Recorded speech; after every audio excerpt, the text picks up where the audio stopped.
الرجيم. بسم الله الرحمن الرحيم. الحمد لله. إن الحمد لله نحمده ونستعينه ونستهديه ونستغفره ونعوذ بالله من شرور أنفسنا ومن سيئات أعمالنا. من يهده الله فلا مضل له ومن يضلل فلا هادي له. أشهد أن لا إله إلا الله وحده لا شريك له وأشهد أن سيدنا محمدا عبده ورسوله صلى الله عليه وعلى آله وأصحابه ومن تبعهم بإحسان إلى يوم الدين. أما بعد فيا عباد الله، قال الله سبحانه وتعالى بعد أعوذ بالله من الشيطان الرجيم بسم الله الرحمن الرحيم. يا أيها الذين آمنوا اتقوا الله وابتغوا إليه الوسيلة وجاهدوا في سبيل الله لعلكم تفلحون. وقال الله سبحانه وتعالى يا أيها الذين آمنوا اتقوا الله ولتنظر نفس ما قدمت لغد واتقوا الله إن الله خبير بما تعملون. وقال الله سبحانه وتعالى يا أيها الذين آمنوا اتقوا الله حق تقاته ولا تموتون إلا وأنتم مسلمون. وقال رسول الله صلى الله عليه وسلم كل أمتي يدخل الجنة إلا من أبى. فقالوا يا رسول الله ومن يأبى؟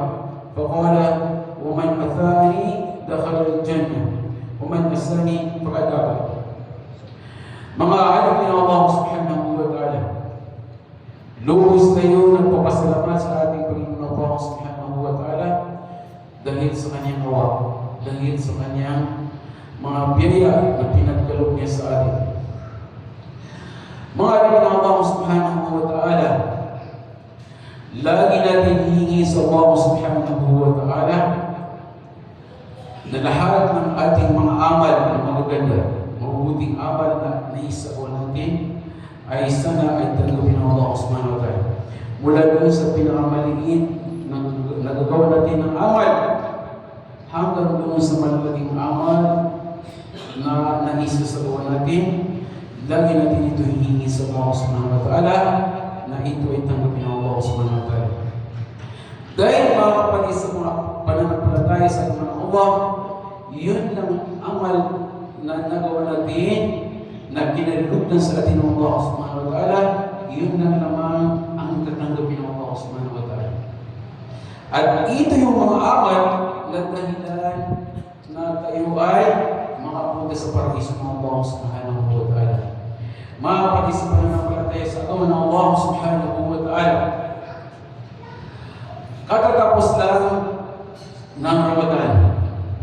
At ang Ramadan, mga kapatid, ay nag-iwan sa atin ng alaala, memories. Nag-iwan sa atin ng mga katuruan ng Ramadan. Mga kapatid sa pananampalataya sa agawan ng Allah subhanahu wa ta'ala, noon parating sa atin ng Ramadan, bawat isa sa atin, mga kapatid, ay natutuwa. Kung ito ay isipin natin sa mga nakaraan, bago dumating yung Ramadan, tayo ay natutuwa at gusto natin ay dumating sa atin ang Ramadan. Mga kapatid, sa pananampalataya sa agawan ng Allah subhanahu wa ta'ala, we are among the people, the blessed people, for that reason that we are guided by Allah subhanahu wa ta'ala. Tayo ay pinakamainaw ng mga tao dahil sa dahilan na tayo ay pinagkatubayaw, we are guided by Allah subhanahu wa ta'ala sa agama na tinatawag na agamang Islam. Sabihin ng Allah subhanahu wa ta'ala, inna ad-dina 'inda Allahi al-Islam. The deen in the sight of Allah subhanahu wa ta'ala ay Islam lamang. Ang agama na tatanggapin lang ng Allah subhanahu wa ta'ala sa kanyang paningin ay ang Islam lamang, mga kapatid.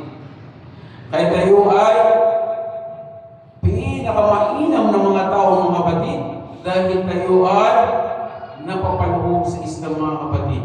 Mga kapatid, sa pananampalataya sa agama ng Allah subhanahu wa ta'ala, sa panahon na parating ang Ramadan, lahat tayo ay nagpapreparado. We prepared ourselves to welcome the month of Ramadan. And when it's come, most of us fast and become an observant of our religion. We try not to miss the Salah, which many of us disregard in other time. Our relationship with the masjid increase. We become more charitable. We recite the Quran more, and most of us attend Tarawih prayer at night. At tayo rin ay we attend the last 10 days of Ramadan. We are anxious to seek the Laylatul Qadr. Ramadan also unite us and bring us closer as a community. Ito yung dinala sa atin ng Ramadan, mga kapatid, na ginawa ng Ramadan o dinala o iniwan sa atin ng Ramadan ng mga aral noon panahon ng Ramadan, mga kapatid. Tayo ay napapalapit sa masjid.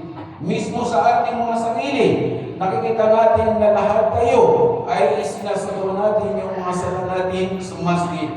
Lahat tayo, karamihan sa atin ay nagbabasa ng Quran.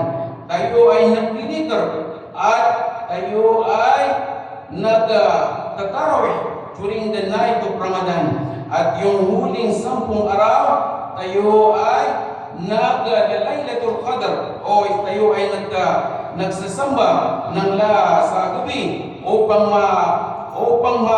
kita natin, upang tayo ay sa linggo tayo man na Laylatul Qadr na ubatan naman niya na matabugin ko tayo man na nagagawi ang Laylatul Qadr. Mga kapatid, sa pananampalataya sa agama ng Allah subhanahu wa ta'ala, ang tanong dito, mga kapatid, ito bang iniwan sa atin ng Ramadan? Ito ba ay mananatili sa ating mga sarili? Yung iniwan na turo at alaala ng Ramadan, ito ba ay maisasawa natin pagkalampas o paglampas ng Ramadan katulad ng buwan ngayon na Sawal o Dhul Qaida o Dhul Hajji hanggang dumating sa panahon ng isang Ramadan? Ito ang mga tanong natin, mga kapatid, sa sarili natin. Mga kapatid, sa pananampalataya sa agama ng Allah subhanahu wa ta'ala, ang Ramadan, ang layunin ng Ramadan ay upang tayo ay magkaroon ng takwa. Isa sa layunin ng Ramadan ay upang tayo ay magkaroon ng takwa, takot sa Allah subhanahu wa ta'ala. Sabihin ng Allah subhanahu wa ta'ala, Inna Allah yuhibbut tawabin. Inna Allah yuhibbul muttaqin. Mata ang Allah subhanahu wa ta'ala at kababayan yan sa mga taway mga yan na pilkon di nagpipananangila. Ang Allah subhanahu wa ta'ala ay nalulugod o mahal ng Allah subhanahu wa ta'ala ang mga tao na sila ay natatakot sa Kanya. Kaya sinabi ng Allah subhanahu wa ta'ala sa buwan ng Ramadan, sinabi ng Allah subhanahu wa ta'ala, Ya ayyuhalladhina amanu, kutiba alaykumus siyam, kama kutiba ala alladhina min qablikum la'allakum tattaqun. Itong ayat na ito, mga kapatid, ay dalawang ibig sabihin nito, mga kapatid. Yung first na halati dito sa ayat na ito ay isinugo, itinabubilin sa atin ng Allah subhanahu wa ta'ala ang pag-ayuno. Yan yung isang ibig sabihin ng ayat na ito. Ang pangalawang ibig sabihin na ito ng ayat na ito, mga kapatid, la'allakum tattaqun, upang sakali kayo ay matakot sa Allah subhanahu wa ta'ala na totoong pagkatakot. Yung Ramadan, mga kapatid, ay dalawa ang dinala niya sa atin na pinaka-importante upang tayo ay mag-ayuno. Pangalawa ay upang tayo ay matakot sa Allah subhanahu wa ta'ala. Dahil, mga kapatid, kung hindi yung katakutan natin sa Allah subhanahu wa ta'ala, kung hindi yung katakutan natin na natatakot tayo sa Allah subhanahu wa ta'ala, sa araw ng Ramadan,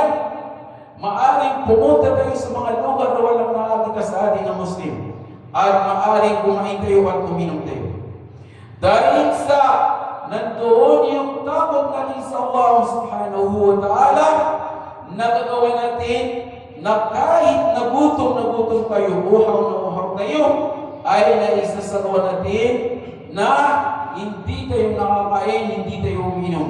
At sinusunod natin ang utos ng Allah subhanahu wa ta'ala. Yun ang pangalawang ibig sabihin ng verse na yun na sinabi ng Allah subhanahu wa ta'ala. Pangalawang layunin ng Ramadan, mga kapatid, na ito ay isa sa pinaka-importante ay nagkaroon tayo ng pagsasabat, pagtitiis sa Ramadan. Lahat tayo ay nagtitiis. Kung hindi yung pagtitiis natin, maaari tayo ay kumain at uminom. Dahil sa nandoon yung pagtitiis na ito ay binanggit ng Allah subhanahu wa ta'ala sa Quran, na ang kaniyang mga alipin na sila ay nagtitiis ay minamahal sila ng Allah subhanahu wa ta'ala. Allah yuhibbus sabirin. Katotohanan, Allah subhanahu wa ta'ala, siya ay nagmamahal sa mga taong matitiisin. So ito, yung isa sa importante na layunin ng Ramadan.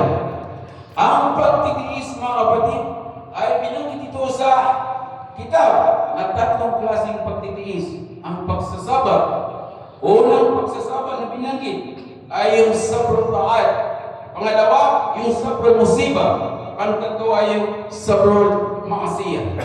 Ang sabrul ta'at ay yung pagtitiis o pag-isagawa natin ng mga utos ng Allah subhanahu wa ta'ala. Ito ang pinaka-malaki na pagtitiis. Utos sa atin ng Allah subhanahu wa ta'ala sa Ramadan na tayo ay mag-ayuno. At tiis natin yun na tayo ay nag-ayuno at hindi tayo kumain at uminom sa Ramadan. Utos sa atin ng Allah subhanahu wa ta'ala na tayo ay magdasal ng 5 bisis sa isang araw. Ito ay sabrul ta'at, pagtitiis sa pagsunod sa mga utos ng Allah subhanahu wa ta'ala. Kasama nito yung pagtitiis sa pagpunta sa Hajj.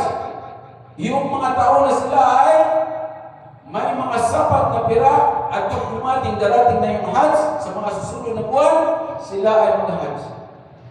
Ito yung mga pagtitiis na kasama sa sabrul ta'at, na ito ang pinaka-importante sa pagtitiis, mga kapatid. At sumunod dito, mga kapatid, ay nagiging generosity tayo, nagiging charitable tayo. Sa Ramadan, sa oras ng Ramadan, ay nagiging mapagbigay tayo.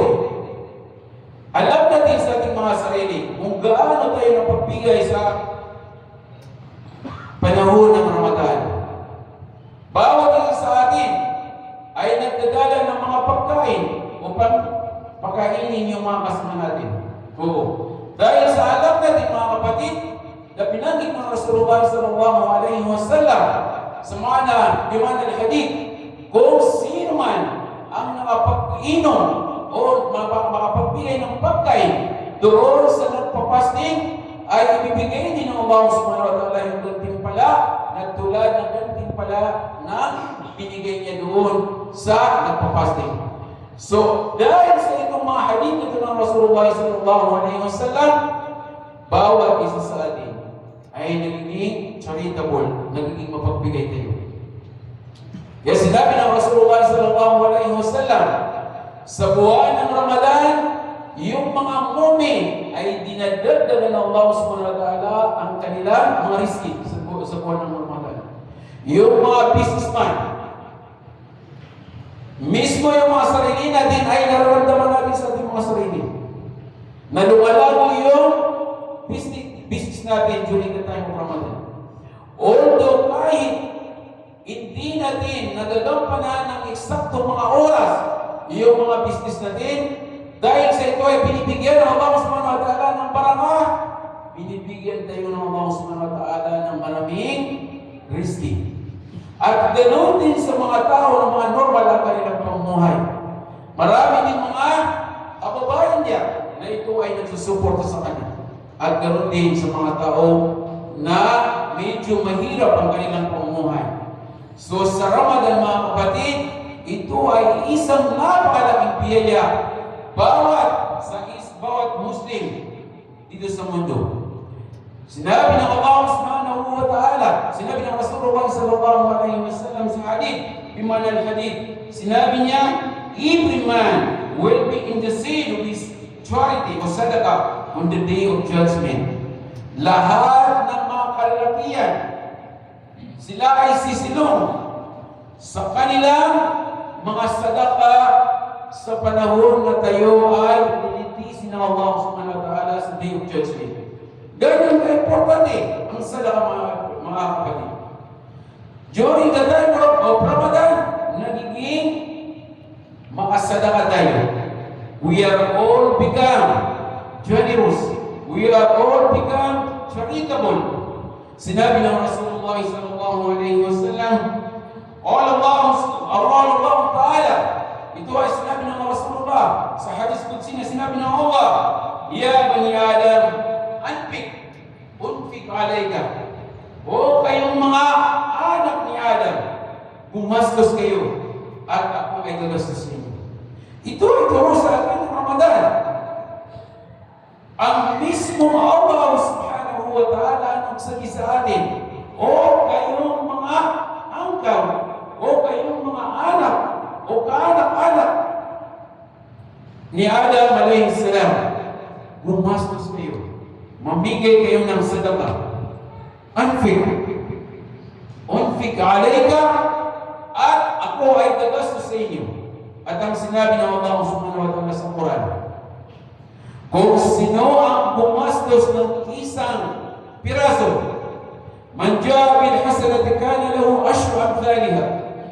Kung sino ang gumastos o gumawa ng isang mabuti, ay papalitan sa kanya ng Allah subhanahu wa ta'ala ng 10. Sa isang ayat sa Surah Al-Baqarah, binanggit ng Allah subhanahu wa ta'ala na ito ay papalitan ng Allah subhanahu wa ta'ala ng 700 times. Hanggang sa hindi na mabilang. So ito ay makaturo sa atin ng Ramadan na dapat nating gampanan, mga kapatid. Pagkatapos ng Ramadan, ito ay tuloy-tuloy na gagawin natin sa ating pamumuhay hanggang doon sa dumating na isang Ramadan. Kaya sinabi ng Rasulullah sallallahu alaihi wasallam, from Juma to Juma, Ramadan to Ramadan, pag ginawa natin yung mga amal na magagandang amal na utos ng Allah subhanahu wa ta'ala sa sunnah ng Rasulullah sallallahu alaihi wasallam, huwag nating kaliligtaan, huwag nating kalilimutan na lahat ng mga utos ng Allah subhanahu wa ta'ala mula sa ating mga sambayan, sa ating pag-aayuno, sa ating pag-ahaj, sa pagiging sadaqah natin, ang mga pag-sadaqah natin, o ano mang mga amal, o mga jikr, o ano mang klaseng amal na ito ay utos ng Allah subhanahu wa ta'ala, isasagawa natin ito sa pamamaraan ng Rasulullah sallallahu alaihi wasallam. Dahil kung hindi natin ito may sagawa sa pamamaraan ng Rasulullah sallallahu alaihi wasallam, hindi ito tatanggapin ng Allah subhanahu wa ta'ala, mga kapatid. Kaya naman ito ay dadaan sa sunnah ng Rasulullah sallallahu alaihi wasallam. Napakalaking tug sa atin ng Ramadan ay naging generosity tayo. Mapagbigay, mga kapatid. Binanggit ng Allah subhanahu wa ta'ala sa Quran kung gaano niya pinuhi ang mga tao na sila ay mapagbigay.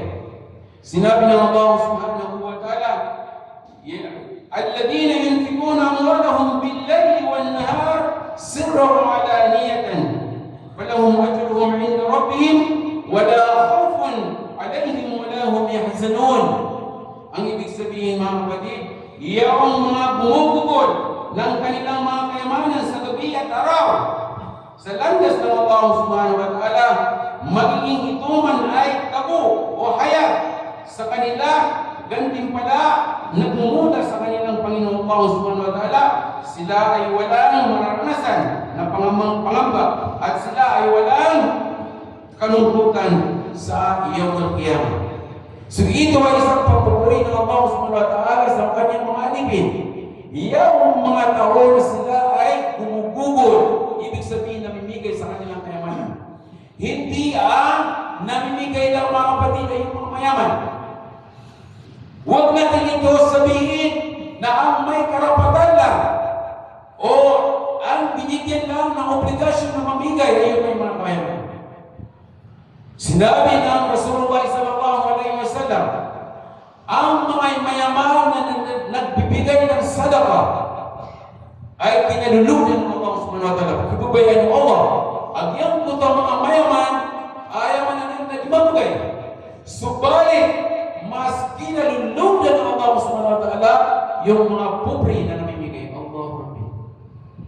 Hindi lang yung mga mayaman ang nagsasadaqah, kundi ito ay turo sa atin ng Allah subhanahu wa ta'ala na lahat tayo mamimigay sa Ramadan, mga kapatid. Lahat tayo mamimigay. Kahit hindi Ramadan, pagkatapos ng Ramadan, gagawin natin yung pamimigay dahil ito ang gusto sa atin ng Allah subhanahu wa ta'ala. Mga kapatid, sa pananampalataya sa agama ng Allah subhanahu wa ta'ala, itong ayat na ito na binanggit natin ito ay binaba ng Jibril alayhi salam sa Madina sa harap ng mga sahaba ng Rasulullah sallallahu alaihi wasallam at binasa sa kanila ng Rasulullah sallallahu alaihi wasallam at noong natapos basahin sa kanila ng Rasulullah sallallahu alaihi wasallam ang ayat na ito, isa sa pinakamayaman o maaaring siya ang pinakamayaman sa panahon na yun sa Madina by the name of Abu Talha. Siya ay isang ansar. Siya ay isang ansar na siya ang pinakamayaman sa panahon na yun. Sa panahon na ito, ayat nito ay binaba. At ano ang sinabi niya sa Rasulullah sallallahu alaihi wasallam? Sabi niya, ya Rasulullah sallallahu alaihi wasallam, ya Rasulullah, mayroon akong property. I have the property na tinatawag na Bayruha Garden. Mayroon siyang pinakamainang, pinakamagandang kayamanan na tinatawag na Bayruha Garden. Garden ng taniman na ito ay malapit sa Masjid Nabawi, sa Masjid ng Rasulullah sallallahu alaihi wasallam. Minsan yung Rasulullah sallallahu alaihi wasallam ay bago siya pumunta doon sa masjid, ay tumitigil siya doon sa Bayruha Garden at umiinom siya doon ng fresh water. At sinabi niya, ya Rasulullah, dahil sa ayat na yun na binaba ng Allah subhanahu wa ta'ala at narinig ko, ngayon sabi niya, ipamimigay ko itong garden ko. Allah Rabbi. Ganyan mga kapatid ang paniniwala ng mga sahaba.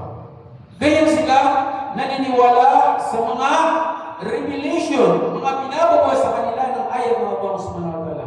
Sabi ng Rasulullah sallallahu alaihi wasallam, profitable sabi niya, napakaganda at ito ay napakainam. Sabi ng Rasulullah sallallahu alaihi wasallam. Sabi ng Rasulullah sallallahu alaihi wasallam, maganda ito kung ito ay ipamimigay mo sa inyong mga kamag-anak. At ano ang sinabi ng isang sahaba, si Abu Talha, mula ngayon sabi niya, ya Rasulullah, ang aking garden ay paghahatiin ko sa lahat ng ating mga kamag-anak. So ganon mga kapatid sa pananampalataya sa agama ng Allah subhanahu wa ta'ala, ganon kapagbigay, ganon ibig sabihin, ang mga hasaba ng Rasulullah sallallahu alaihi wasallam, gano'n nila at kapag tiwala o tinitiwalaan ang mga verse na binababa ng Jibril alayhi salam sa Rasulullah sallallahu alaihi wasallam, gano'n nila isinasagawa ang mga utos ng Allah subhanahu wa ta'ala. Mga kapatid sa pananampalataya sa agama ng Allah subhanahu wa ta'ala, ngayon ay nakalipas na yung Ramadan. Ito yung sinabi ko sa inyo. Ang tanong ngayon mga kapatid, ito ba mga utos Kung ito ba mga aral o mga alaala na iniwan sa atin ng Ramadan, mismo yung sarili ko at sa inyo. Itanong natin sa ating mga sarili, ito ba ay maisasabaw natin dahil wala tayong Ramadan? Ang gusto sa atin ng Allah subhanahu wa ta'ala, mga kapatid, ay kung anong mga amal na ginawa natin sa Ramadan ay ganoon din na isasawa natin sa mga susunod na mga buwan maliban doon sa Tarawih. Yung pagtatahajud, mga kapatid, ng last 10 days. Napakarami sa atin na ang alam nila magtatahajud ay doon sa last 10 days of Ramadan. This is the amal of all the prophet sent by Allah subhanahu wa ta'ala. From the first prophet and the last to the last prophet. Ibig sabihin mo na kay Adam alayhi salam, si Adam ay isang propita at suko sa kanyang mga anak. Hanggang sa doon sa pinakahuli si Prophet Muhammad sallallahu alayhi wasallam. Bawat isa sa kanila ay inutusan ng Allah subhanahu wa ta'ala upang sila ay magtahajjud. Mga kapatid. Sinabi ng Allah subhanahu wa ta'ala sa hadis Qudsi, ang mga oras na yun, ang oras ng pagtatahajjud, 2/3 of the night, ang Allah subhanahu wa ta'ala ay bumababa sa bandang mundo. Hindi natin alam mga kapsel dito. Ito ang in-interpret natin, yung hadis Qudsi. Sinabi ng Allah subhanahu wa ta'ala yung tatlo. Una dito ay sinabi ng Allah, sino ang humihingi at ibibigay ko sa kanya ng hinihingi niya. Sino ang humihingi at ibibigay ko sa kanya ang hinihingi niya. Kahit ano ang hinihingi natin ay ibibigay sa atin ng Allah subhanahu wa ta'ala, maliban sa kung hinihingi natin ay itakuin natin yung mga kapag-anak natin. Maliban sa ang hinihingi natin, kung gagawa tayo ng masama, ito ay hindi papayagan ng Allah subhanahu wa ta'ala. Subalit, mga kapatid, mula sinabi ng Rasulullah sallallahu alaihi wasallam, mula doon sa asin na ibig sabihin walang asin sa bahay. Sinabi ng Rasulullah sallallahu alaihi wasallam sa kanyang mga sahabat, pag wala kayong asin, hingin niyo sa Allah subhanahu wa ta'ala na magkaroon kayo ng asin. Allah Rabbi. From the sort na wala tayong hingin natin ng sa Allah subhanahu wa ta'ala hanggang sa lahat ng pangangailangan natin. Mga kapatid, sa pananampalataya sa Allah subhanahu wa ta'ala, walang mga pagbibigay sa atin ng rizki maliban sa Allah subhanahu wa ta'ala. Ang hindi natin naiintindihan dito ay mayroong mga sarili, yung mga sarili natin mismo, na sinasabi natin na nagkakaroon tayo ng ganitong position, ganitong kayamanan, ganitong kaalaman, ganitong ganito, dahil sa magagawa natin, Allah Rabbi. Ito ay pinagkalong sa atin ng Allah subhanahu wa ta'ala. Kahit yung pagpunta natin sa masjid ngayon, walang makakapunta sa atin dito sa masjid, isa sa atin. Kung hindi kayo pinayagan ng Allah subhanahu wa ta'ala na makapunta tayo dito. Isang ugat lang na tanggalin ng Allah subhanahu wa ta'ala sa ating mga utak ay magiging sanhi na maaaring hindi na kayo makapunta dito sa masjid. Kaya yung pagsasalamat natin sa Allah subhanahu wa ta'ala ay lubos-lubusin natin, mga kapatid. Huwag na tayong maniwala sa ating mga sarili na tayo ay nagkakaganito-ganito. Dahil sa paggawa natin, mga kapatid, ito ay mula sa Allah subhanahu wa ta'ala. Isipin niyo, mga kapatid, lahat tayo ay naghahanap ng kayamanan. Lahat tayo ay galing sa probinsya. Iilan lang ang mga tao dito na nandito dito. Most of us are from the province. At pumunta tayo dito sa Maynila upang maghahanap buhay. At ang layunin natin dito, mga kapatid, ay pagpapayman tayo. Iilan lang ang binigyan ng Allah subhanahu wa ta'ala ng mga taong may kayamanan. Kung sino lang ang pinili sa atin ng Allah subhanahu wa ta'ala na bibigyan niya ng kayamanan, sila lang ang yayaman. Pero hindi ang ibig sabihin na ikaw ay pinili ng Allah subhanahu wa ta'ala na may kayamanan, ikaw na yung mahal ng Allah subhanahu wa ta'ala. Bawat isang cent na ibigay sa iyo ng Allah subhanahu wa ta'ala ay ibig sabihin, ikaw ay haharap sa harap ng Allah subhanahu wa ta'ala ay tatanong sa iyo ang bawat isang sentimo na pinagkaloob sa iyo ng Allah subhanahu wa ta'ala. Kung sinong maraming pinagkalooban ng kayamanan, sila ang maraming tanong sa kanila sa kabilang buhay. Kaya sinabi ng Rasulullah sallallahu alaihi wasallam, noong nagmayrag sa Rasulullah at pumunta siya sa paraiso at makita niya sa paraiso, ang mga tao sa paraiso ay majority sa kanila ay mga miskin, mga walang pera. Sila ay namuhay dito sa mundo na tamang-tama lang ang kanilang mga kayamanan. Allah Rabbi. Dahil mga kapatid sa pananampalataya, yung may mga pera ay maraming itatanong sa kanilang mga kapatid. So mga kapatid sa pananampalataya sa agawan ng Allah subhanahu wa ta'ala, ang iniwan sa atin ng Ramadan ay dapat ito ay mananatili from Ramadan to Ramadan, insyaAllah. Yung ginawa natin sa Ramadan 2024 ay sana yung mga amal na magagandang nagawa natin ay ganun din ang maisasagawa natin at hingin natin sa Allah subhanahu wa ta'ala na makaabot pa o iabot pa niya ang ating mga edad sa susunod na Ramadan. Allahumma amin.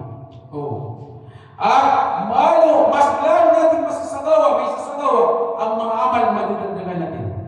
Huwag kayong magkulang sa mga amal na naisagawa natin, mga kapatid. So ito ay mga aral na iniwan sa atin ng Ramadan. Ito ay mga alaala, mga memories na iniwan sa atin ng Ramadan. Ay sana ito ay sawa natin makulukunahan. Astaghfirullah li wa lakum wa lisa'il mu'minina min kulli dhanbin fastaghfiruhu innahu huwal ghafurur rahim.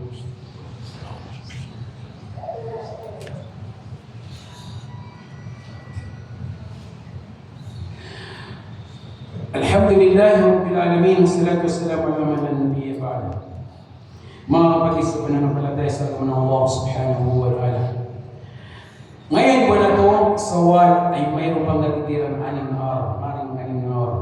Sinabi ng Rasulullah sallallahu alaihi wasallam, ito ay pag-repeat lang dahil mayroon pang natitira na 6 na araw. Maring yung mga unang nagbuba dito sa Sawal ay natin nila ito binabanggit. Dahil sa mayroon pang natitira, ito ay babanggitin ko. Sabi ng Rasulullah sallallahu alaihi wasallam, man sama Ramadan, thumma atba'u 6 min Shawwal, kana kasiyam ad-dahr.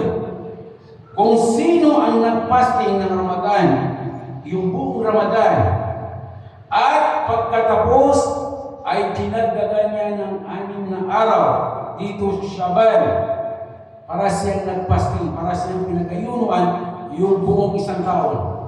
Yun yung dalil ang sinabi ng Allah subhanahu wa ta'ala na isang dalil. Man jaa bil hasanati kana lahu ashru amthaliha. Kung sino gumawa ng isang mabuti, katumbas ng 10 mabuti. Yung isang buwan na Ramadan, mga kapatid, ginawa natin na nag-ayuno tayo ng isang buwan. Katumbas nito ay 10 buwan na biniyaya sa atin ng Allah subhanahu wa ta'ala. Yung 6 na araw ay katumbas ng 2 months. Kaya yung 12 months, ibig sabihin pag nag-ayuno tayo ng 6 days of Shawwal ay magiging para tayo nag-ayuno ng 1 taon. Ito ay mga balas o mga reward ng Allah subhanahu wa ta'ala na ibibigay niya sa mga tao na sila ay nag-ayuno ng Ramadan. So, sinabi pa ng Rasulullah sallallahu alaihi wasallam na ito ay iniwan sa atin ang Ramadan na tayo ay nagpasting sa Ramadan. Sabi ng Rasulullah sallallahu alaihi wasallam, whoever fast one day for the sake of Allah subhanahu wa ta'ala, ang Allah subhanahu wa ta'ala ay ilalayo niya yung tao sa impyerno ng sukat ng travel of 70 years. Kung sino ang mag-ayuno ng 1 araw, bukod pa dun sa Shawwal, after Shawwal, o kahit dito sa Shawwal, bawat isa araw na pag-ayunuan natin, ito ay bibigyan ng Allah subhanahu wa ta'ala ng gantimpala, balas. Hindi ng Allah subhanahu wa ta'ala sa balas, ayaw ko na balas sa impyerno ng Allah Israel, si Kuya Malay na impero, si Kunaraka, sa travel sukat at travel as 70 years, si Kumya aganda na kapalalang Yahuda. Idalayan tayo ng Allah subhanahu wa ta'ala sa sukat ng 70 years na ito ay itatravel ng malakas na kabayo. Pangalawa, sinabi ng Rasulullah sallallahu alaihi wasallam, kung sino ang mag-ayuno ng 3 araw bawat isang buwan, ay para niyang pinag-ayunuan yung isang buwan. So ito mga kapatid ay turo sa atin ng Ramadan. Hindi lang pang Ramadan yung pag-ayuno natin. Alam natin yung mga sunnah ng Rasulullah sallallahu alaihi wasallam. Bawat isnin, yawmal ithnin, at saka sa Thursday ay yawmal Hamis, yung Rasulullah sallallahu alaihi wasallam ay nag-ayuno. Sa loob ng isang buwan, yung araw ng Monday at saka Thursday, nag-ayuno din yung Rasulullah sallallahu alaihi wasallam. At kasapan pa nito, bawat yung buwan ay ibig sabihin na malaki yung kanyang matirik, yung kanyang ilaw, ay nag-ayuno yung Rasulullah sallallahu alaihi wasallam. Yung yung 13, 14, 15, bawat buwan sa counting ng Hijrah calendar ay nag-ayuno ng Rasulullah sallallahu alaihi wasallam. Ito mga kapatid ay turo sa atin ng Ramadan mga kapatid. Lahat ito ay tinuro sa atin ng Ramadan. So mga kapatid sa pananampalataya sa atin ng Allah subhanahu wa ta'ala, isa sa pinakamalaking turo sa atin, isa sa ating pinakamalaking turo sa atin ng Ramadan, mga kapatid, ay yung Ramadan mga kapatid. Noong Ramadan ay ginawa ng Ramadan sa atin ay pinag-isa tayo ng Ramadan. Noong walang Ramadan mga kapatid, bihira lang tayo makakita dito ng mga jama. Subalit noong Ramadan ay lagi tayo sa masjid. Nagkaroon tayo ng maraming jama bawat isang masjid. Ibig sabihin, lahat karamihan sa atin ay pumupunta sa masjid. Sinabi ng Allah subhanahu wa ta'ala, nagkaisa tayo, wa'atasimu bi hablillahi jami'a wa la tafarraqu. Hold fast to the rope of Allah subhanahu wa ta'ala together and not be divided among yourselves. Kapitin nyo at iko Allah, at yung putay manan niya natali, agito sa manan niya na agam Allah subhanahu wa ta'ala, na huwag ka babakan mo bali manan niya na maupara. Ito ay turo rin ng Ramadan sa atin. Na nung Ramadan mga kapatid, ay nagkaroon tayo ng samahan dito sa masjid. Halos lahat ng masjid ay punong-puno. So ito ay subject of unity. The unity was also stressed by Prophet Muhammad sallallahu alaihi wasallam. Yung pagkaisa natin, sinabi ng Rasulullah sallallahu alaihi wasallam, it is reported that this Rasulullah sallallahu alaihi wasallam clasped his finger. Ginano ng Rasulullah yung kanyang kamay. Ginano niya kamay. At sinabi niya, a believers to another believers is like a solid brick structure. Each brick is supporting the others. Sinabi ng Rasulullah sallallahu alaihi wasallam, bawat isang mananampalataya ay katulad ng mga bricks, yung pinagsama-sama ng mga halubla.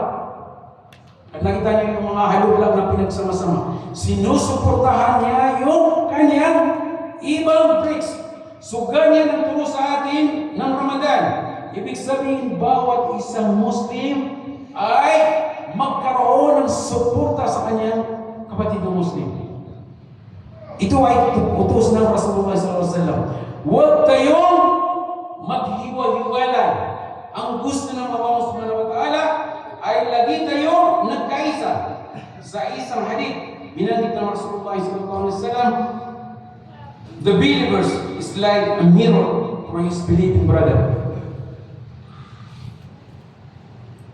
The believers, al-mu'min, yung nananampalataya na tao, ay katulad ng salamin o siya ang salamin ng kanyang kapatid na Muslim sa pagsagawa ng mga amal ng magaganda. Hindi sa pagsagawa ng masasama. Ang bawat isang Muslim, turo sa atin ng Rasulullah sallallahu alaihi wasallam, nagagayain natin yung mga Muslim na gumagawa ng mabuti. Sila ang salamin natin sa ating mga sarili. Yung nakikita natin ng gumagawa ng mabuti ay yung nang gagawin natin. Ito mga kapatid, sa pananampalataya sa atin ng Allah subhanahu wa ta'ala ay turo ng Rasulullah sallallahu alaihi wasallam sa atin at pagniniyata natin ito ay isa natin bago pa dumating ang pinaka inihintay natin, ang kamatayan. Bawat isa sa ating mga kapatid, hindi niya alam kung kailan mawala dito sa mundo. Walang isa sa atin na alam niya kung kailan siya mawala dito sa mundo. Lahat ng nakikita natin dito mga kapatid ay iwanan natin. Mula doon sa maliit na pinaghirapan natin, na pinagkaloob sa atin ng Allah subhanahu wa ta'ala ng mga kayamanan, hanggang doon sa pinakamalaki ay mawala ito. Kaya sinabi ng Rasulullah sallallahu alaihi wasallam, "Kung fi dunya ka'annahu gharibun aw 'abirun sabil." Ituloy mo yung mundo na to, kayo ay naglalakbay. Kayo ay mga bisita lang dito, stranger, traveler dito sa mundo to. Katulad ng Ramadan na 2024, siya ay naglabay sa atin. At yung Ramadan na yun ng 2024, hindi na babalik yung mga kapatid. Hindi na babalik sa buhay natin. Kailanman ay hindi na babalik. So ganun din ang mga sarili natin mga kapatid. Pag tayo ay nawala dito sa mundo, kailanman ay hindi na tayo babalik sa mundo nito. Pangangalagaan natin ang bawat oras na kumating sa atin. Oras na lumipas natin. Pangangalagaan natin ang bawat araw, bawat linggo, bawat buwan, bawat taon na lumilipas sa ating mga kapatid. Dahil hindi na babalik ito mga kapatid. Kung isa man sa atin ay mawala dito at mamamatay siya, kailanman hindi babalik. Kailanman hindi babalik. Mga kapatid sa pananampalataya sa mga hingin natin sa Allah subhanahu wa ta'ala na bigyan tayo ng kaalaman ng Allah subhanahu wa ta'ala. Kaalaman dito sa mundo kung paano natin isagawa ang mga buhay natin sa mundo. Hindi kaalaman sa mga bagay na katulad ng business lamang, kundi ang kaalaman na hihingi natin sa Allah subhanahu wa ta'ala, yung kaalaman na tayo ay makagawa ng mga amal na ito ay kalapit natin sa Allah subhanahu wa ta'ala. Yung binanggit ko sa inyo kanina, Ya ayyuhalladhina amanu ittaqullah. Ya ayyuhalladhina amanu ittaqullah. Ho kayong mga mananampalataya at matakot kayo sa Allah subhanahu wa ta'ala. Wabtagu ilayhi al-wasila wajahidu fi sabilillahi la'allakum tuflihun. Hanapin niyo sa sabihin ng Allah ang mga bagay na ikalalapit niyo sa Allah subhanahu wa ta'ala. Hanapin niyo mga amal na ito ay o mga gawain na ito ay pinalulugyan ng Allah subhanahu wa ta'ala sa inyo upang kayo ay makalapit sa Allah subhanahu wa ta'ala. Dahil ito lang mga kapatid, ang kukunin dito ng Allah subhanahu wa ta'ala yung mga bagay na ikalulugyan niya sa atin.